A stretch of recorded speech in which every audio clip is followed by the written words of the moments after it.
మరి గౌరవనీయ I foundation స్థాపకులు మరి సూతారం రవీందర్ సార్ గారు, వారి బృందము, మరి ఈ సభకు విచ్చేసినటువంటి విద్యార్థులు, వారి యొక్క తల్లిదండ్రులు, ప్రధానోపాధ్యాయులు, మరి అందరికీ ఉపాధ్యాయ బృందంకి అందరికీ కూడా నమస్కారం సార్. నా పేరు యాదగిరి, అది సంగారెడ్డి జిల్లా కొండాపూర్ మండల్ జడ్పిహెచ్ఎస్ మల్కాపూర్ పాఠశాల గస్టడ్ ప్రధానోపాధ్యాయులు. మేము మరి మల్కాపూర్ పాఠశాల నుండి మేము ఇక్కడ విచ్చేసినందుకు చాలా సంతోషంగా ఉంది సార్.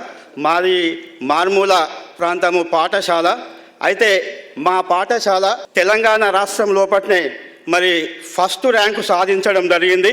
మొత్తము 65 మంది విద్యార్థులకు 65 మంది విద్యార్థులు పాస్ అయినారు.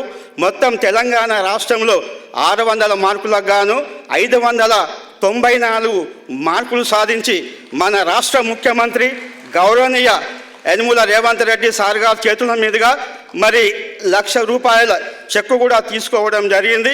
ఇదే కాకుండా 2వ ర్యాంకు కూడా, ఫస్ట్ ర్యాంకు ఆకుల వర్షిత 594 మార్కులు, స్టేట్ల రాష్ట్రంలో 2nd ర్యాంక్ కే మౌనిక, మరి ఆమె కూడా ఆదివారం నాడు గౌరవనీయ సంగారెడ్డి కలెక్టర్ ప్రతీక్ జైన్ చేతుల మీదుగా మరి ₹10,000 చెక్కు తీసుకోవడం జరిగింది. ఇదే కాకుండా మా పాఠశాల నుంచి స్టేట్లో తెలంగాణ రాష్ట్రంలో 9వ ర్యాంక్ ఎన్ ధనలక్ష్మి, మరి ఆ విద్యార్థిని కూడా ఆదివారం నాడు మరి డిస్ట్రిక్ట్ కలెక్టర్ చేతుల మీదుగా ప్రతీక్ జైన్ గారి చేతుల మీదుగా ₹10,000 చెక్కు తీసుకోవడం జరిగింది సార్.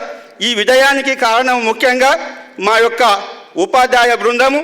మా ఉపాధ్యాయ బృందం సెప్టెంబర్ నుంచి 8 గంటల నుంచి 9 గంటల వరకు, సాయంత్రము 4 గంటల నుంచి 6 గంటల వరకు స్పెషల్ క్లాస్ తీసుకోవడం జరిగింది. డిసెంబర్ 31లోగా టీచర్లందరూ సార్లంతా కష్టపడి సిలబస్ పూర్తి చేయడం జరిగింది. జనవరి 1వ తారీఖు నుంచి కూడా స్లిప్ టెస్ట్ పెట్టడం జరిగింది.